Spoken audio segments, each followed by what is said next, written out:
This Nutrition Symposium is a unique collaboration between UNE's undergraduate nutrition degree program and the UNE's online graduate degree program in applied nutrition.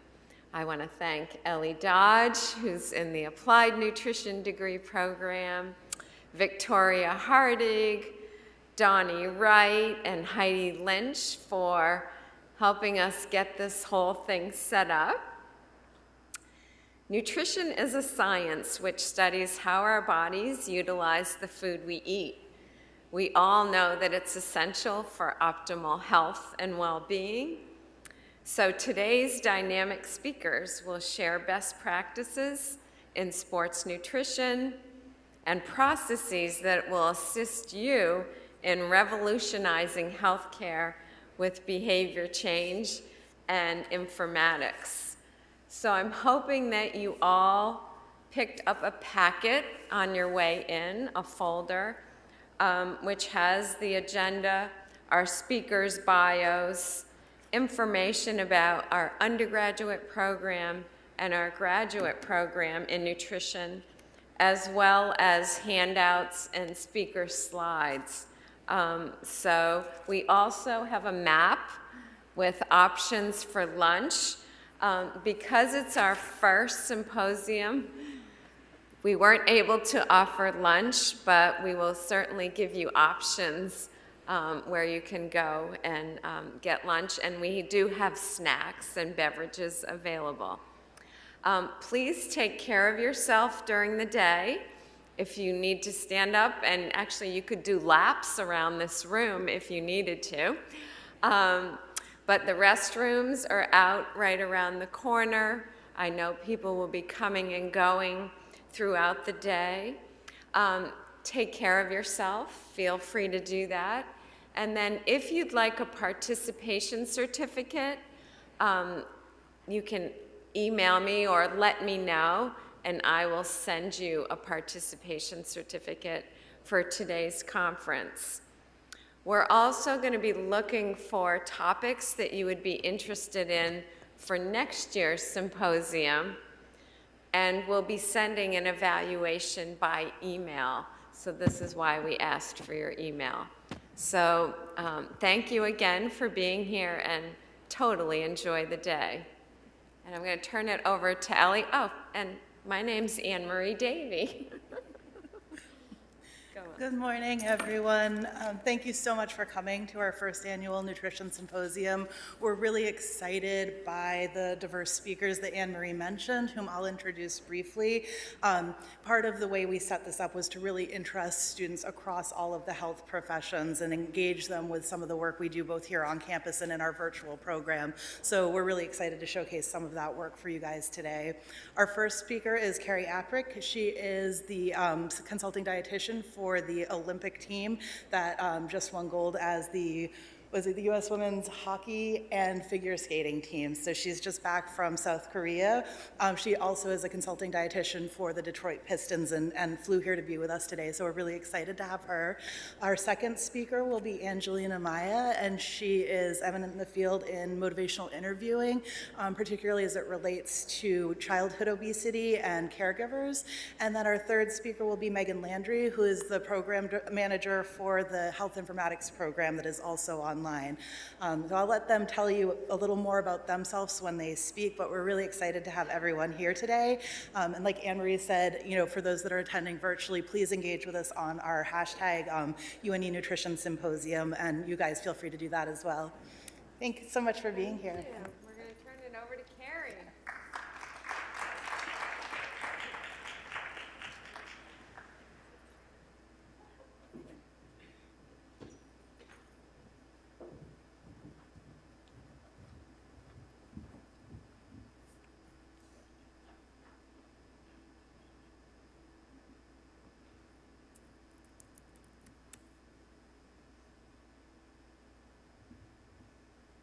And this thing's good.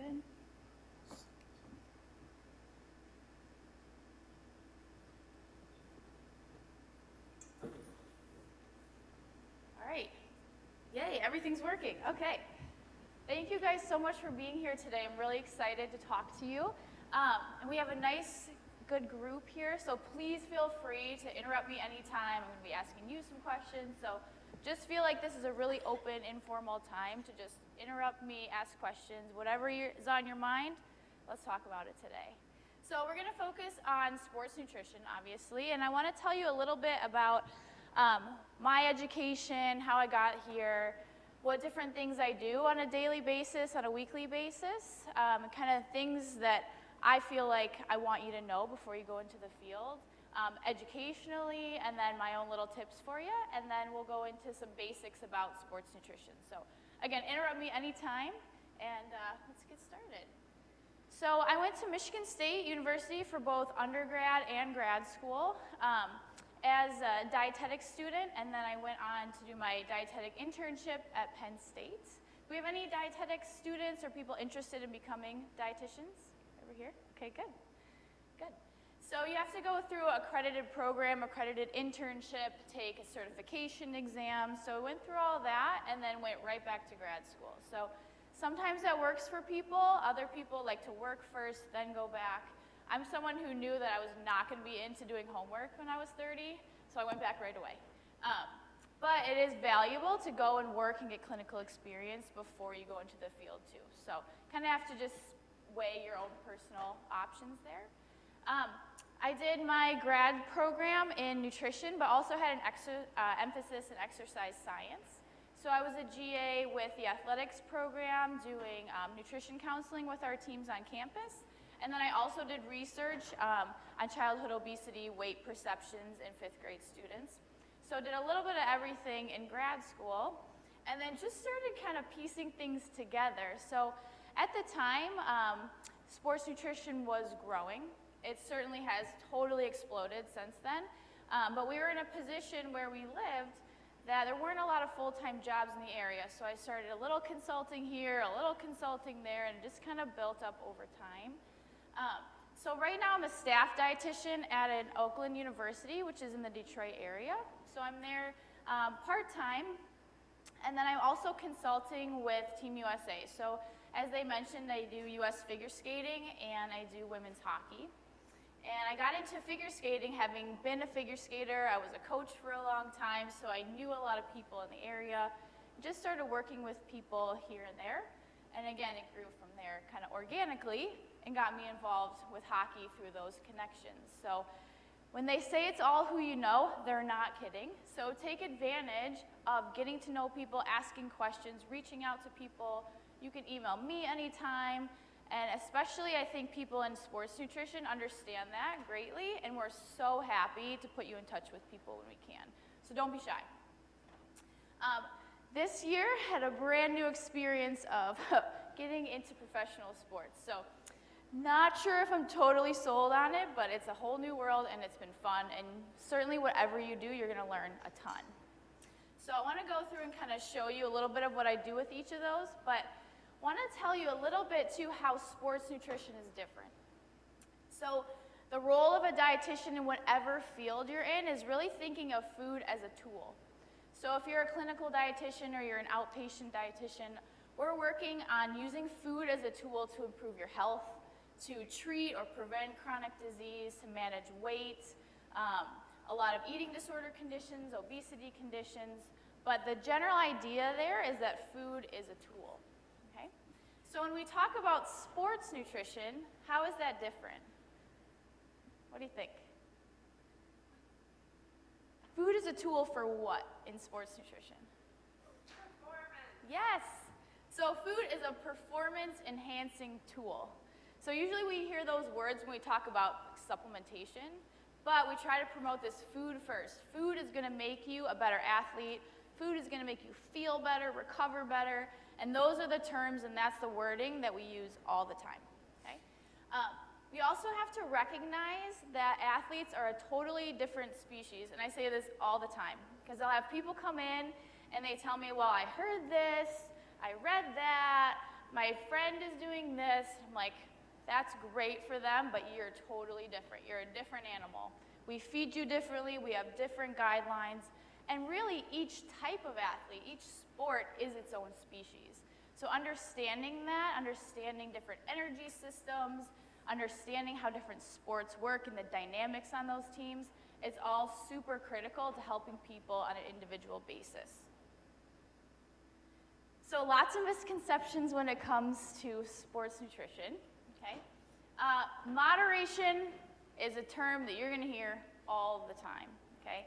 Now, generally, I agree that moderation is key, but there are certain times where it's really not, and you have to be super, super dialed in to what your plan is. What are those times? When is moderation maybe not appropriate and you need to be like on the ball? What do you think? Go ahead, what? In a clinical setting? Yeah, but if you think about athletics, so maybe like on competition day, right? Or like the month leading up to the Olympics. Not the time where you're gonna be doing like, you know, twice a week ice cream nights, okay? Nutrition is only about eating fruits and vegetables. That's also what I hear, okay? Sure, I'll probably tell you that at some point, but I'm also gonna talk a lot about carbs. I'm gonna talk a lot about protein. I'm gonna tell you to eat more most of the time, okay? I think my colleagues can agree with the next one that dietitians don't always eat healthy food, and sometimes we're the ones buying the chocolate and the snacks that look really good, okay? Everyone consumes too many calories. Usually, I would say at least 75% of the people I work with are the opposite, trying to get you to eat more. And athletes often don't understand how much they actually need. Everyone needs a multivitamin, also something that's usually false. We like to base our recommendations on blood work if we can.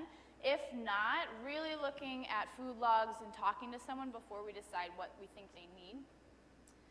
Salt and sugar are always bad, something that you'll hear a lot. But this picture is case in point. That's not always the case.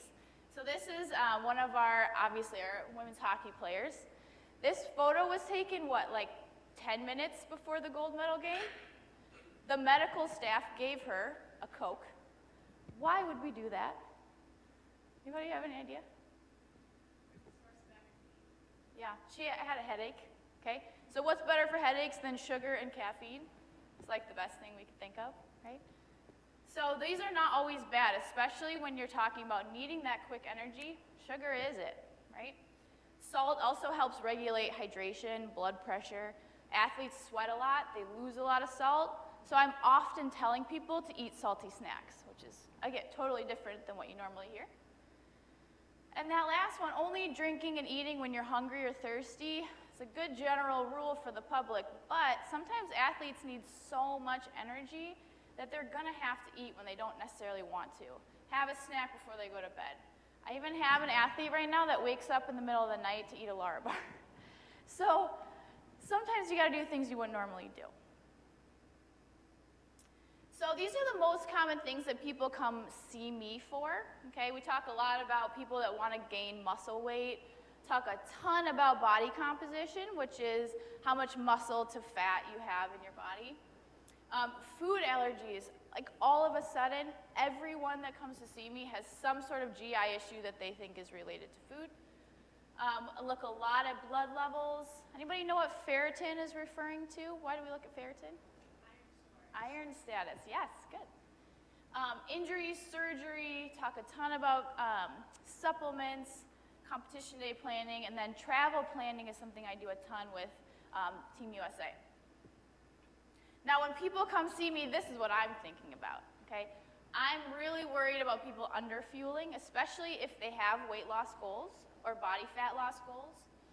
I'm really worried that they may be underweight for their sport. So right now, we actually have a lot of volleyball athletes at the university who weigh really much too little for their sport. They really need to put on a lot of lean muscle mass. Injuries, especially stress fractures, supplements keep me up at night, people that take things that may make them test positive, right? And then travel nutrition, especially when teams are ordering food and providing it for their athletes. That's something that I really look at carefully and try to advise and try to help with as much as I can. So I want to go through my different gigs right now and show you a little bit about what I do. At Oakland University, I would say, mainly individual consultations, just for the sake of the time that I have and the budget that we have here. By doing that, we do a lot of body composition testing, so we're lucky to have access to a DEXA. Has anyone ever used that? Good, yep. So that's a device that can measure bone density as well, which is huge. Take people grocery shopping, do individual planning with them. We're also lucky to be able to do research here. And then when I do get groups come in, we do cooking competitions, we've done cafeteria tours, so a lot of fun stuff. The Pistons, again, whole new world for me. More of this, I feel like I've learned a lot that understanding team dynamics is very important. That NBA guys are just like any other athlete, but how the system works is totally different. So do a lot of individual planning with these guys. They're very concerned about body composition, muscle mass. We DEXA them as well, but they're also lucky to have a chef. So he and I work together a lot on meal planning. I help him prepare foods on game day, so it's a lot of fun. But I had to pull out this picture, okay? Does anybody, NBA fan, know who this is? So this is Boban Marjanovic. He is Slovenian, I believe. 7'3", 290. Easily the biggest person I've ever had to write a meal plan for. And this is Dr. Hughes. She does DEXA scans for us. So just gives you an idea of how enormous these bodies are that we're trying to feed. So it's a little bit different in that sense. How many calories do those guys on average? Yeah. So I estimated for him somewhere between 55 and 6,000. Yeah. So I mean, the hands alone are just like, he's huge. And do they eat their meals? They do. So we have a really cool space. Their lounge is attached to the locker rooms, and there's a whole big setup, actually. So here's our setup. In there we have a big, looks like hibachi station, and our chef does made-to-order food, and then he has a whole kitchen that he does a buffet-style meal for them as well. So he starts the day, I think, offering food somewhere around 3 or 4. Game time's at 7, so they can come in whenever they'd like to get food. So it's not all at once, but everyone's around sort of eating together. But these guys, just like all the other athletes, feel like do not eat enough, and that's our biggest challenge. So here's our setup. That misconception that we only feed people fruits and vegetables, it's not the case. So here we made sliders. Just try to put a healthy spin on them. So these were bison sliders, and then we did chocolate peanut butter smoothies, but they had soy milk in them, Greek yogurt, so we sneak things in there when we can. Team USA here, I think by far my most favorite thing that I get to do, and I'm so lucky. If you ever have the chance to get involved, do it, okay? If you know someone who's involved and you want to get your name in there, do it. Email me. It's awesome.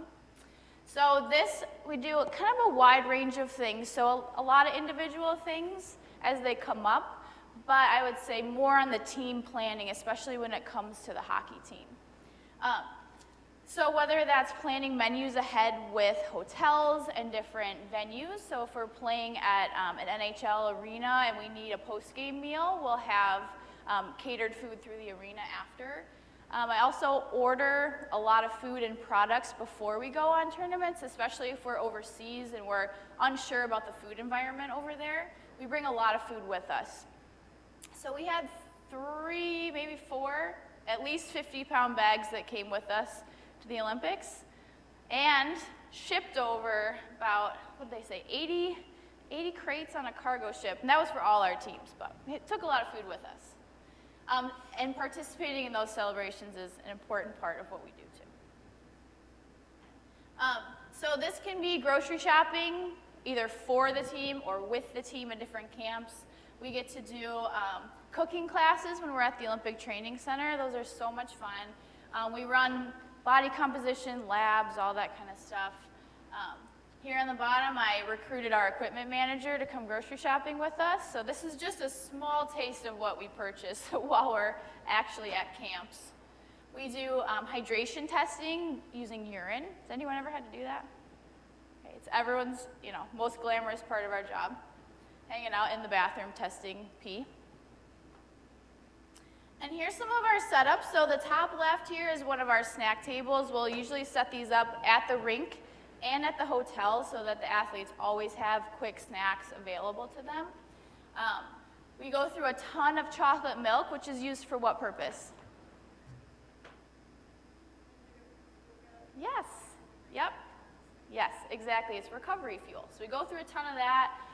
We also have products in the locker room that they are consuming during the game. So these are all our simple carbohydrate sources that we use. And then do a lot of smoothies in really odd locations. So this one just happened to, the only place to do it with the plug was the bathroom sink. So that's what we did. Here's different setups at figure skating events. So we have a little, we call it the food truck, the rolling cooler that we take around. We hang out outside the locker room, give people snacks as they come in. Make a ton of smoothies with them too. And then sometimes you have to get really creative again. So top left, we were making energy balls in the hotel room. We used that little ice bucket, stir things together, so apologize to that hotel. On the right here and on the bottom, we were in Czech Republic. We couldn't find a whole lot of chocolate milk. So kind of pieced that together, had a little homemade funnel going. And then that other picture, we happened to find some chocolate milk, had a fridge that froze everything, and so during the game I was watering chocolate milk, literally trying to get it to thaw so we could use it after the game. So you have to use different problem-solving skills when you're on the road. And then the coolest thing by far of all is going to the Olympics this year for sure. So nutrition-wise, our key priorities were definitely to offer performance-based foods. So typically at an Olympic Games, all the athletes stay in what's called the village, which is basically like a private apartment complex. And there's a dining hall in there. So if you think of a dorm cafeteria, that sort of a deal. And that's open to athletes from every country, and the host country is responsible for providing that food and providing menus and cooking that food. So the US decided that they did not want to use that for the sake of having control over our food, making sure it was safe, making sure it was prepared at the right temperature, making sure it was clean. So we did our own food service and then brought all of our own recovery foods. So we made sure we had foods that every single athlete liked to eat. We knew everyone's food preferences, food allergies, any issues they may have. We were really looking at protecting our immunity. So what can we do to provide foods that are good for the immune system, and then how do we keep our spaces clean so that people don't get sick or minimize that? Definitely looked at recovery, hydration strategies, but most importantly, I think being some sort of support system for our athletes. So we were people who they knew, they were comfortable with, we had foods that they needed, and could provide whatever support, whether that's a high five, a Cliff Bar, whatever it was, we tried to do. So this was our setup in the village. I stayed in an apartment with the other hockey medical staff, so we were doing massages, well, not me. There were massages happening, athletic training treatments, team doctor providing treatments, and then we also had this huge food setup going on in there. And in addition, we did a ton of cooking, okay? So we actually had to provide the breakfast in our rooms. So this is our team doctor, Dr. Howe, and she called herself my dietetic intern, although she was much more important than that. We made tons of pancakes that ended up being our pregame ritual. We estimated we went through about 800 eggs throughout the course of being there. Tons of smoothies. I should have counted the smoothies and the peanut butter sandwiches, but did a lot of that. Here was our private dining hall setup. So this was actually in an old 7-Eleven building that they kind of tried to hide. So we'd tell people to go eat at 7-Eleven, and that was where they were going. Here are some of our recovery setups. There's our food truck. At the arena, we had shipped over tons and tons of chocolate milk, so we had that to rely on. And then all these bags, if you can see, are what I carried around the figure skating venue with sandwiches and bars and fruits and all that kind of stuff. So we were a little busy. And then again, joining in the celebrations is an important part. This was our medical staff and our nutrition staff. We got to walk in the closing ceremonies, be part of the gold medal celebrations, so it was a really, really special time for us. Good. So any questions about that, what we do on the road, Team USA stuff? Good. I promise there's more than just pictures in here. So to be a sports dietitian, you definitely have to have certain credentials, certain education, an undergraduate degree in an accredited program, or if you decide to do a coordinated graduate program, that gets you to be an RD as well. An internship, the RD exam, I mentioned all that. And then whatever you go into in dietetics, you always have to commit to educating yourself throughout your whole career. Now, to go on and really have a high-level sports nutrition job, these are becoming more and more required by positions to have a master's degree. Being board certified is required to be part of Team USA Nutrition, so that's that CSSD credential, Sports Dietetics credential. And then specialty certifications definitely are going to help. So ISAC is a body composition testing. It's a 8-site skin fold method. So I was trained in that, and there's different levels of training for that. Certain people do metabolic specialties. There's a lot of different extra things that you can do to really boost your practice. Carrie, can you talk about what it takes to get the CSSD? Yes. I did not know, and I was amazed. Yeah, so, gosh, don't remember exactly off the top of my head. I want to say 2,000 hours, does that sound right, of experience in sports nutrition before you can sit for this exam. And then, honestly, it was the hardest educational experience of my life taking the exam. It was in a similar setup as the RD exam, the electronic multiple choice. Sat in my car for like 20 minutes and cried after it because I thought I failed. But it was totally worth it. So it usually takes a couple years to get enough experience to sit for that exam. But I think that was a really defining moment in my career of allowing me access to those higher level positions. So what you don't learn in school is going to be just as important, and this is me kind of getting on my soapbox. I would say your number one best tool is to be nice to people you encounter, which sounds so silly, but it's true.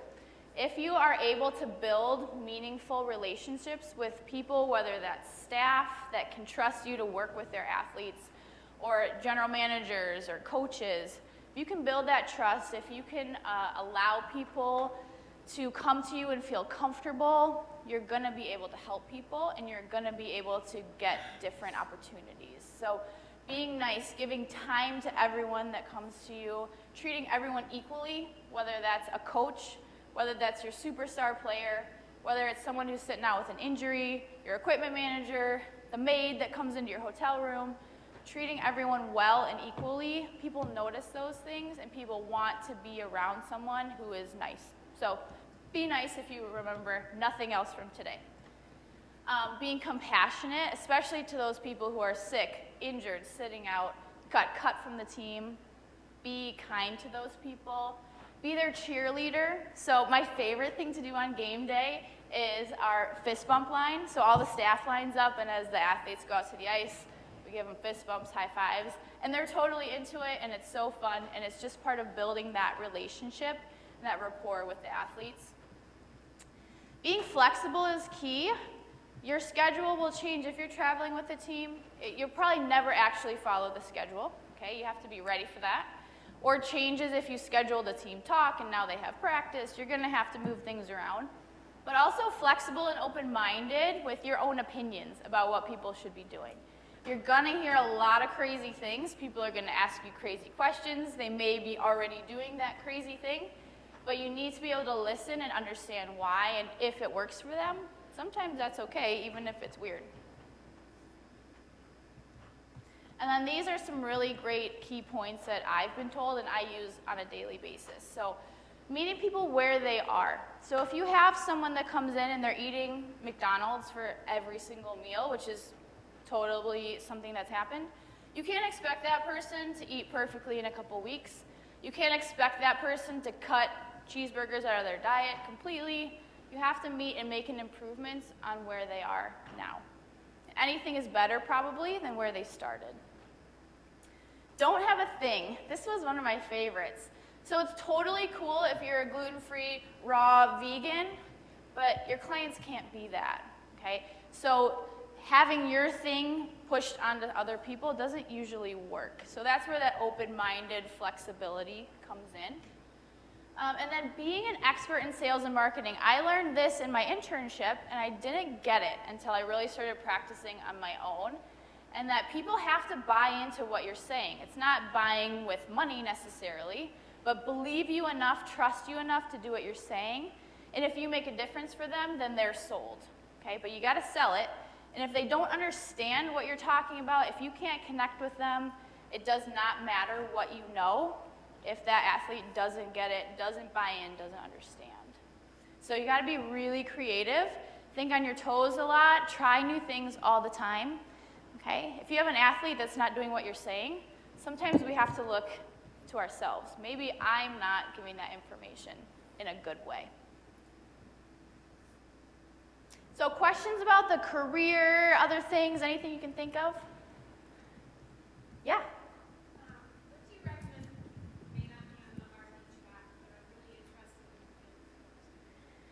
Depends on if you want to practice as a sports nutritionist.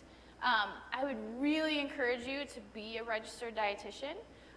But if you don't plan to practice in that necessarily, but you want to educate yourself, there's other ways to do that, whether that's being a coach or strength and conditioning or exercise physiologist. So I'm more familiar with the RD track, but there's certainly, as much education that you can get from registered dietitians and that science-based, evidence-based learning, the better. Yeah. So how did you get those 2,000 hours for the CSSD? Yep. So a lot of that came from grad school, which I think they may have changed the requirements on what can count, but I used a lot of my grad school hours.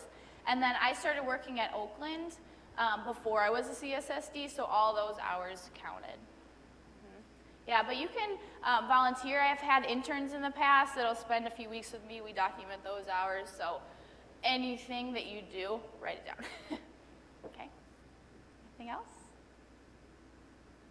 Okay, well again, feel free, interrupt me if you think of things. We want to try to use the mics so that the people online Oh, right, okay, yep, the questions. That's why I'm being a little crazy. okay. So let's go into some sports nutrition basics here. Okay. I always start in talking to athletes about achieving peak performance. This is the #1 goal, getting you to be your absolute best person. And I like to ask them, well, what does it take? What goes into being your best athlete? So we'll often hear practice, sleep, lifting, right? But I like to point out that there's a lot more that goes into peak performance than just showing up for practice. Okay? And all these things are related, but they're also related to each other, right?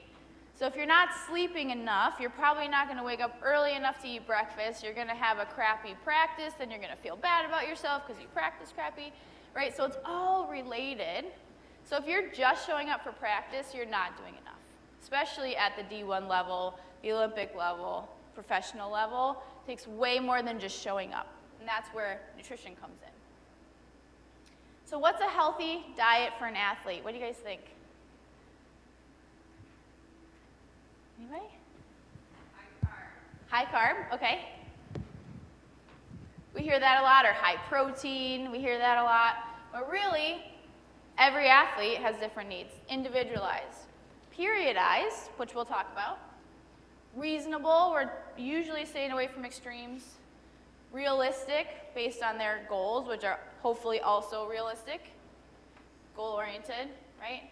So what you don't see on here is gluten-free, vegetarian, high this, low that, right? It's all about that specific athlete. And if we look at our priorities here, #1 is energy balance, which refers to us getting enough calories and enough fluids in. Once we make sure that that's on point, then we can start tweaking the rest. So then we look at our macros, which are carbs, proteins, and fats. Okay?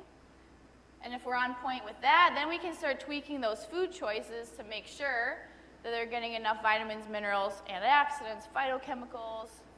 And if none of that is on point, that's when we go to supplementation. okay? And I'm not someone who totally stays away from this at all, just have to be really careful and educate about what are the safe things for people to use. So as far as basics go, it's all about eating enough. So again, energy balance, periodization of the right stuff at the right time. So those are the three things that we usually start talking about with people. And then we can go to how do we excel on competition day. So these are the things we're going to go through right now. So energy balance, energy availability is a newer term, okay? We don't like to necessarily say calorie balance because that term kind of freaks people out.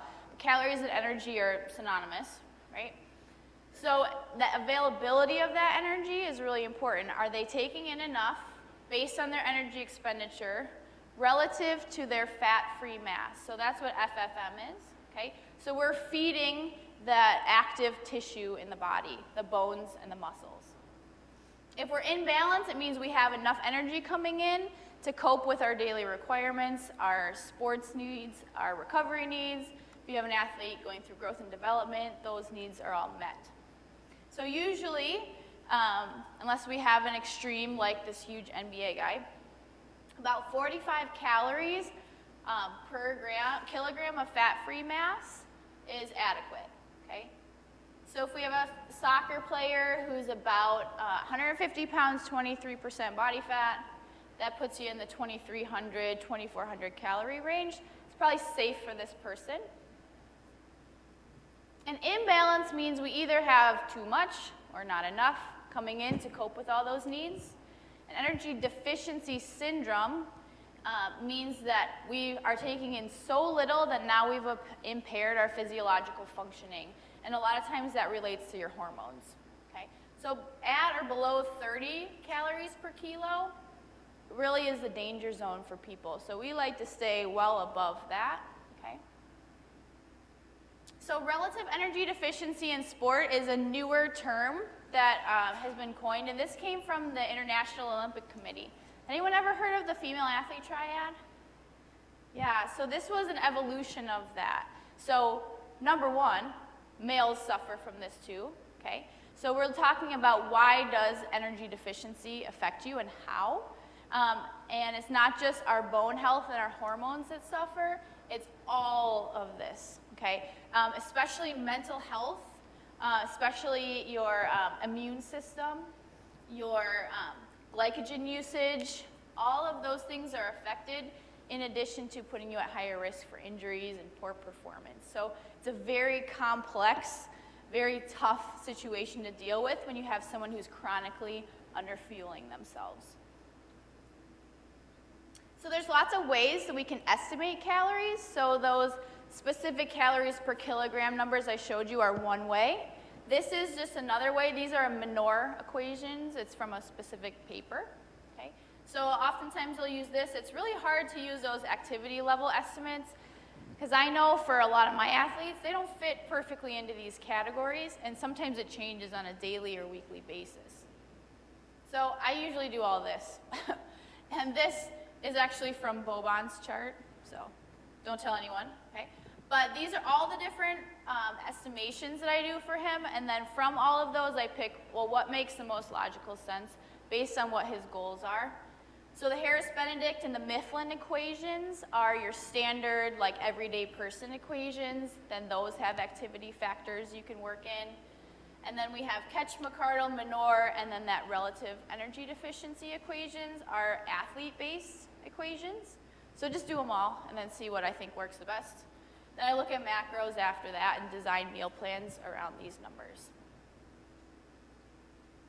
So periodization is something that's, again, a newer term that people are starting to grasp onto. And those are just changes in how we train people throughout the season. So it's recognizing that if you go 1,000% with an athlete for 12 months straight, you're going to burn them out, you're going to hurt them, and they're going to be depressed.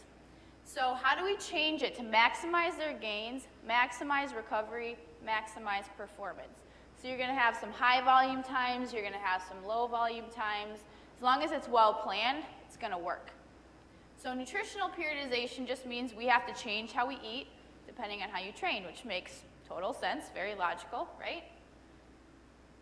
So if we look at this as an example, and I'm thinking in terms of our women's soccer team at the university. So right now they're heading into summer training. So they may not be doing as high a volume depending on what their own personal plan is. So they'll have to adjust their calories a little bit right now, bring things down a little bit. Now is a great time for people in the off season to work towards body composition goals or weight loss goals. If we have to lower your calories for that, it's not going to affect performance during the season. Increasing our density of the nutrition we're taking in, focusing on lots of fruits and vegetables, not so heavy on the products like the Gatorades and the protein powders and that kind of stuff. So in August, they report back for preseason, which is going to be our highest volume, highest intensity time. So whoop, those needs go way up. So your nutrition, your energy, your carbohydrates, your fluid, all that stuff needs to go way up pretty quickly once they hit preseason. Once they're in season, competition phase, we got to really dial it into what are the most healthy food choices, what feels the best in their stomach on game day. We don't have as high a volume of training at that time or lifting, so we can need to match our calorie intake and our fluid intake with that little bit of lower volume training on a daily basis, except for game days. Postseason, this is when they get a couple days off or a couple weeks off, get rid of all of our sports products, all of our bars, start listening to our body, hunger, fullness signals a little bit more, and then we head back to summer training, okay? So those are the changes that we need to make throughout the season in order to match athletes' needs. So the Team USA full-time sport dietitians have all these great resources, so I totally encourage you to go to their website, and in your packet is one of their handouts on recovery. So this is their, they put these periodization guides into plate form. So most of you guys are familiar with the plate method, seen those, the replacement for the food pyramid. So this is the sport version, okay? So this would be an easier training day, or if an athlete is trying to lean out or lose weight, most of their plate should be fruits and vegetables, less emphasis on the carbohydrates. As that training volume increases, we need a bigger proportion of carbohydrate foods, grains, starches, a little bit higher fat intake. And then game days are really hard training, preseason, that's when we need the most amount of carbohydrates coming in. Okay. And with that, again, we can estimate how many grams of different things they need. This researcher, his name is Asker Ukendrup. He's a bigwig in sports nutrition. So I would definitely recommend his website too that's up here if you're interested. He's got a lot of great pictures like this and things that are easy for athletes to understand. So these are just different estimations that we use for how many grams per kilogram carbohydrate people need. They also tend to need carbohydrates during training sessions or during competition time. So this chart is really helpful for figuring out how much that they need at those different times. So if their training or their race or their event is 2 hours or longer, they're going to need at least 30 grams of carbs per hour. Okay? So what sort of things can you take in that'll give you carbohydrates while you're on a bike, for example? What can you do? Sports drinks, yeah. So we use a lot of those. Our hockey girls love Cliff shot blocks, little gummies, even fruit snacks, applesauce. Those quick sources are generally what we're talking about here. And then we have protein and fat recommendations, and these, same as carbs, have a pretty wide range depending on where you're at in the season and what your goals are. So protein can range for that same 150-pound athlete, maybe anywhere from 80 to 140 grams. So that, again, goes back to why we need to individualize things and really look closely at the training. There's some new recommendations about how much protein at every meal that helps to trigger muscle protein synthesis and keep synthesis of protein being higher than protein breakdown. And then fat we can use and adjust based on, again, what the body weight goals are, what the overall calorie needs are for the athletes, and that can kind of fill in the gaps once we have our carb and protein recommendations figured out. So protein especially, the timing is really critical, that we need to have protein coming in every couple hours to trigger that muscle protein synthesis, okay? So it's typically, depending on body weight, anywhere from 20 to 30, sometimes a little bit more, grams that need to come in every 3 to 4 hours to prevent our body from breaking down more protein than we're creating. So what situation might we want to make sure we maintain the protein level in our body? Any idea? So if we look maybe at our basketball team and they have a really, really hard, grueling, long season, a lot of them lose weight over time. And that weight is coming from losing their muscle mass. They're so deficient in their calorie needs and their sleep. So making sure they get protein in every couple hours is going to help them maintain their weight throughout the season. We add lifting into that, then that muscle protein synthesis, as long as you have the intake from food, can be even greater, okay? So you'll see that even during season, teams are still having their athletes lift in order to maintain that muscle mass.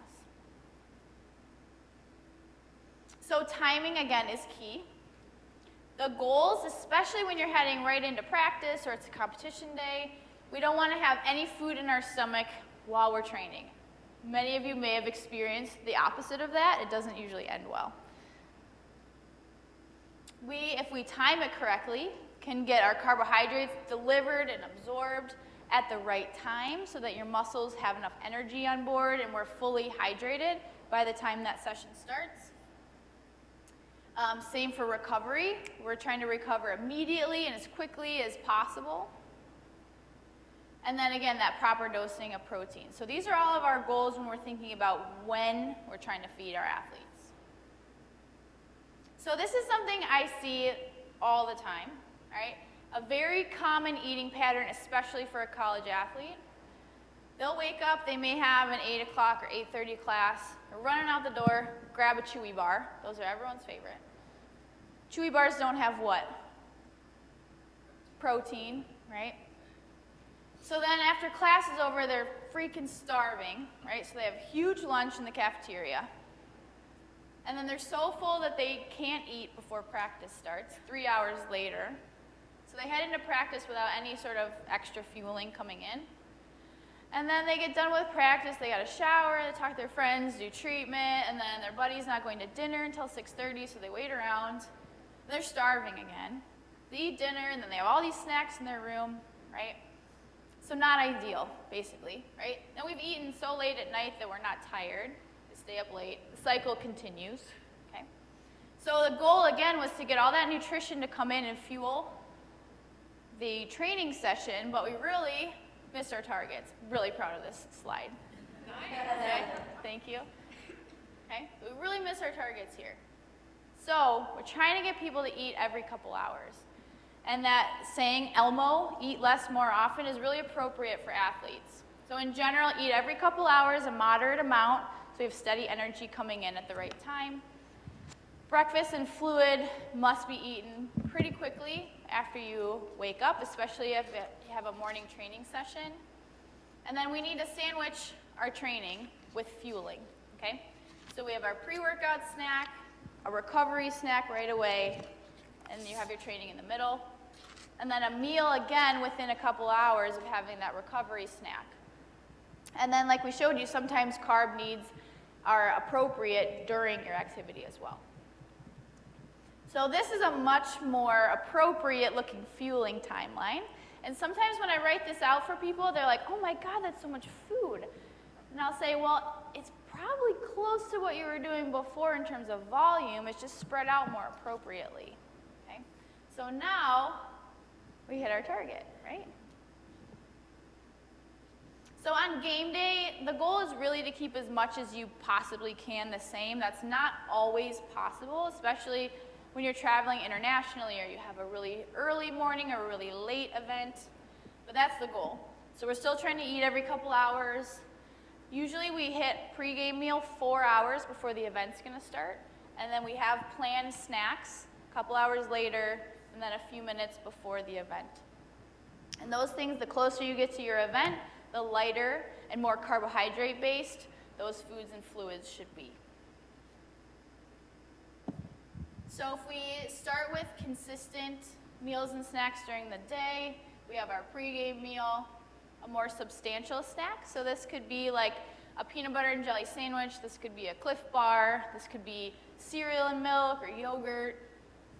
Then as we get close to game time, maybe 30 minutes before, it's simple, it's small, carb-based and or fluid-based right beforehand. Then we hit game time, and then we have recovery fueling, refueling that starts right away.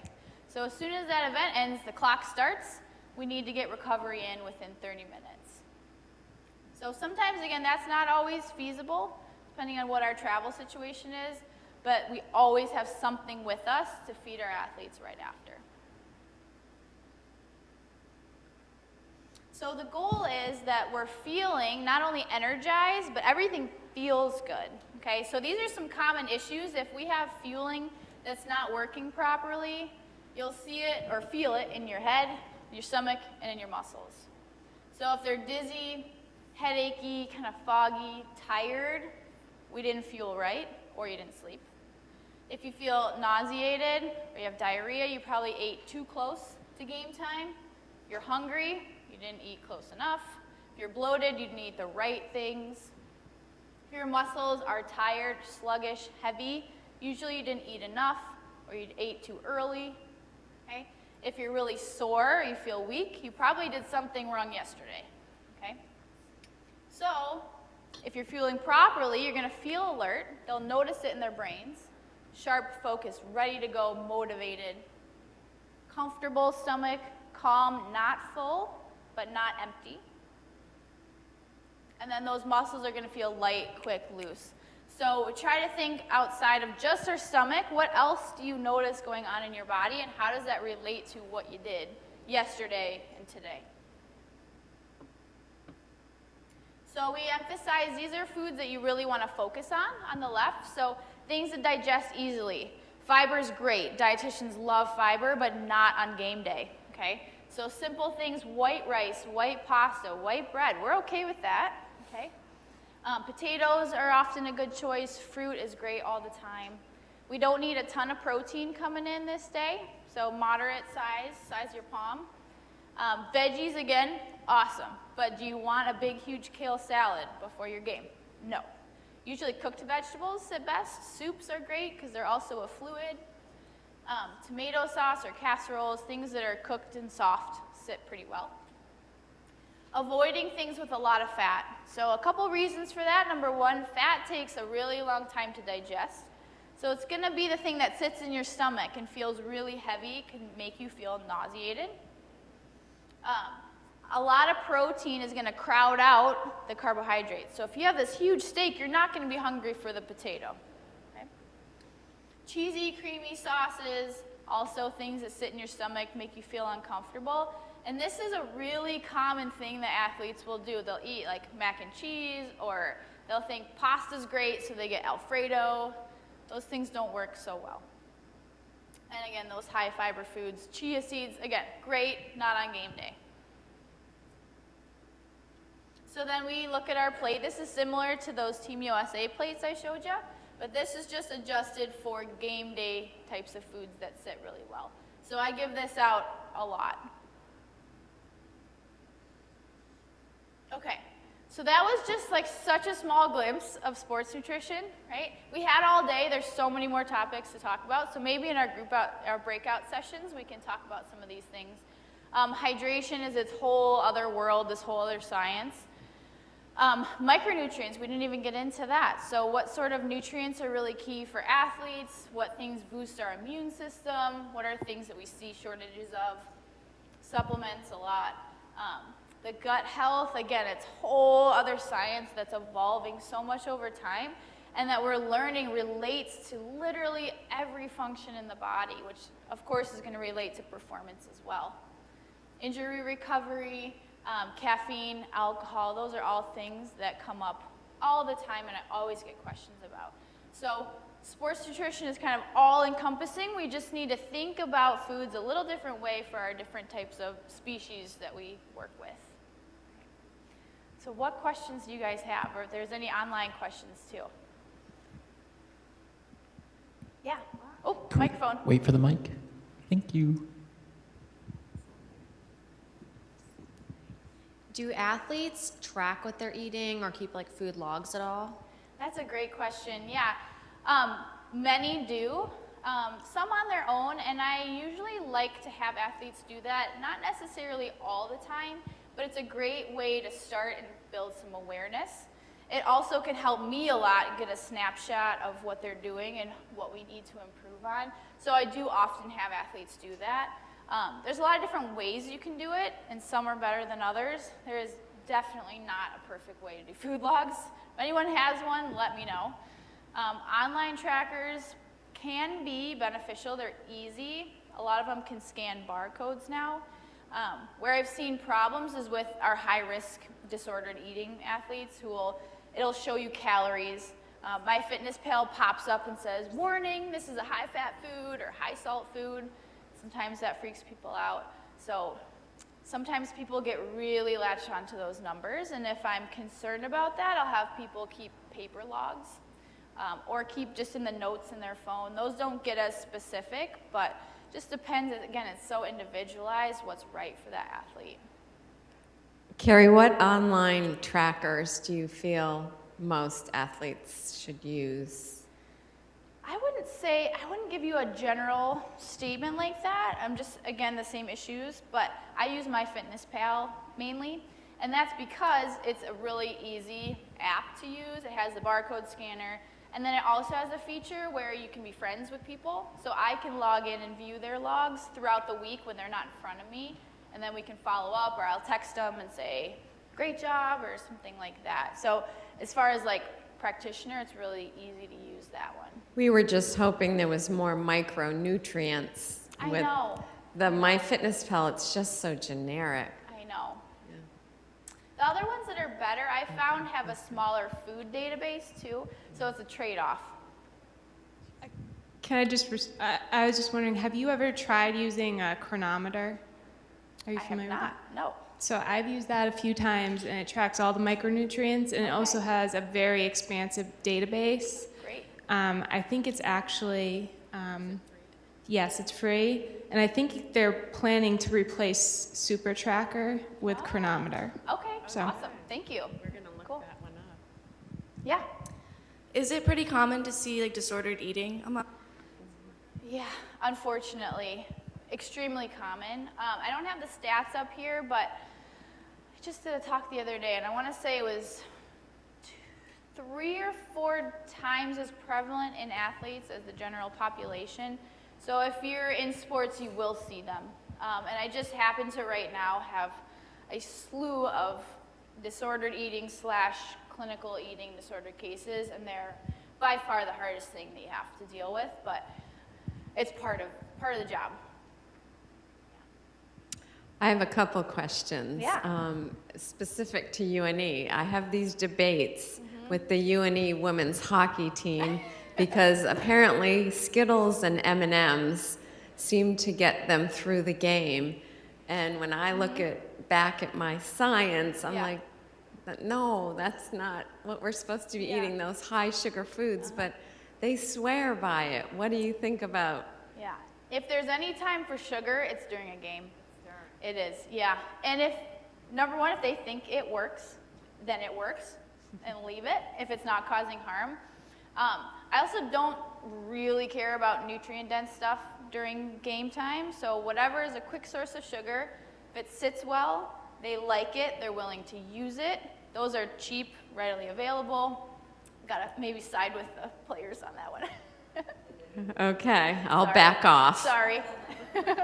And then I'm also working with our football players, and they are totally into all these protein powders. Yeah. And I'm trying to make sure that they're getting more of their protein from real foods during the day Yep. instead of relying on all these protein powder Agreed. concoctions. So Yeah. maybe you'll talk more about that in your breakout session, but Yeah, I totally agree with that. Food first is always our motto. Yay.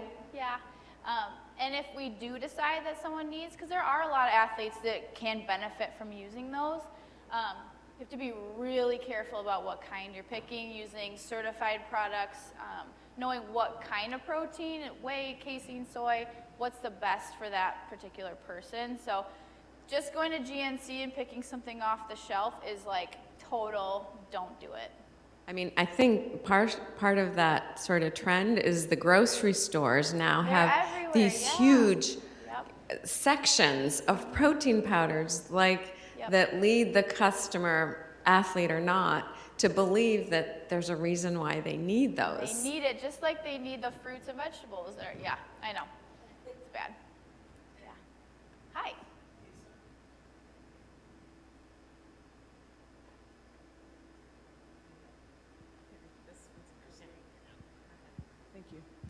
So I had the benefit of being in South Korea with Carrie. I'm The pancake lady. I'm the dietitian intern she referred to. I learned a ton from Carrie, and I wanted to just echo a couple of the points she made. One is being nice to everyone and treating everyone equally is really, kind of something your parents probably taught you, but really critical in being successful working with a sports team of any style. The challenges that are put on her to try to find meals, depending on what city we're in, what country we're in, what's available at the rink or outside the rink, what time the bus is coming, trying to make sure all those fuel sources are available can be a real challenge. But I also wanted Carrie to speak to something that I witnessed in South Korea, which was very interesting, in that she was working with hockey players who tend to be relatively easy to convince that they need to fuel. They're harder to feed because you need so much food. But then watching her also work with figure skaters who were difficult to actually encourage them to fuel. And so it was sort of a nice and sort of couple funny anecdotes she could probably share, watching her manage the two teams and try to get everyone to fuel appropriately. Yeah, that's such a good point, and that speaks to why understanding the culture of the sports you're working with is so important.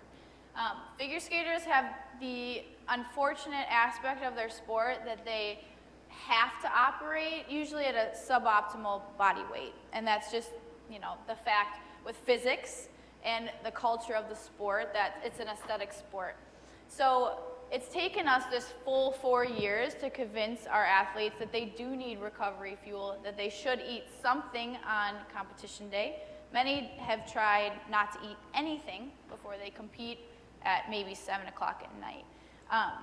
So what we do is we, again, meet them where they're at. And what I was doing in South Korea, because I was staying with the hockey team, but still preparing foods for the figure skaters, we're making peanut butter and jellies, but cutting them into really small little squares. And the hockey girls were just like beside themselves, like, seriously, that's what you're feeding them? It's like little kid snacks.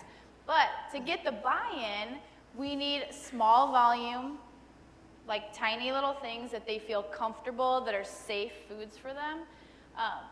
So it's definitely important to recognize and not push people to do things that they're uncomfortable with, and allow them the time to buy into what you're saying.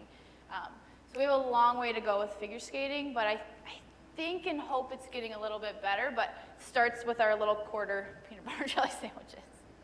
Yeah. Carrie, I'm also interested in more about your hydration study. Like, what happens if you see an athlete is not well hydrated or dehydrated? What are the ramifications of that when you were looking at their urine?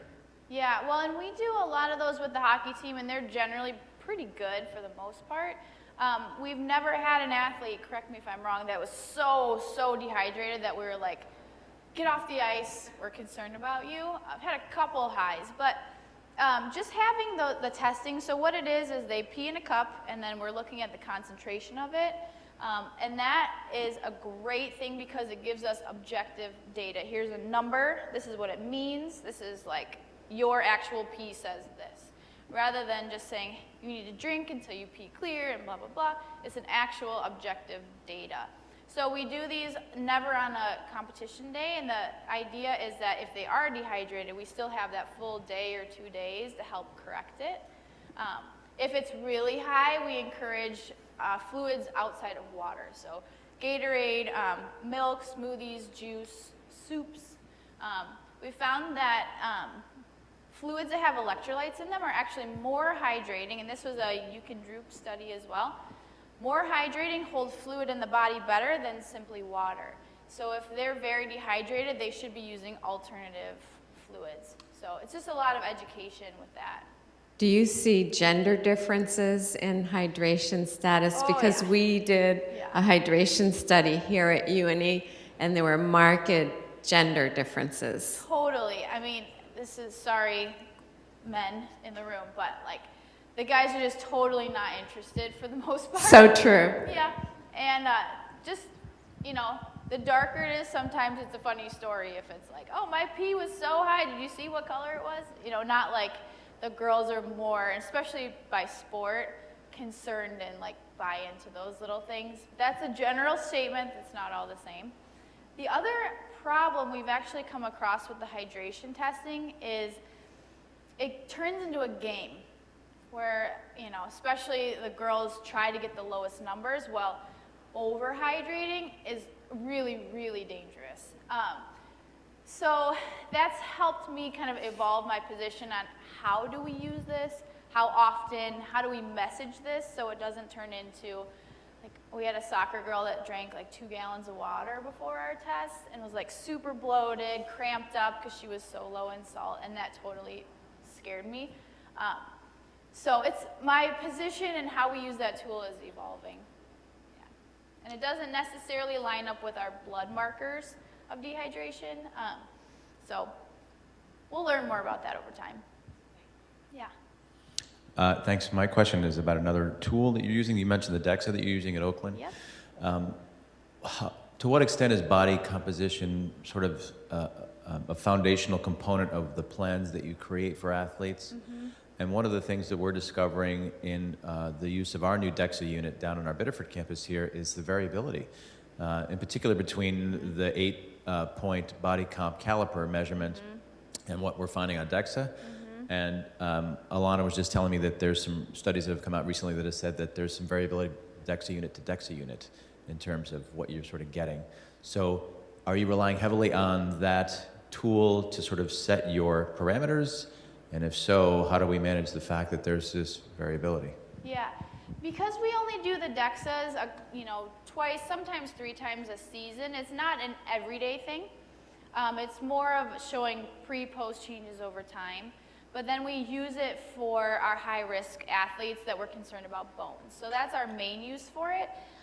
If I have athletes that are working consistently towards body comp goals, I'll use my ISAC skin fold method.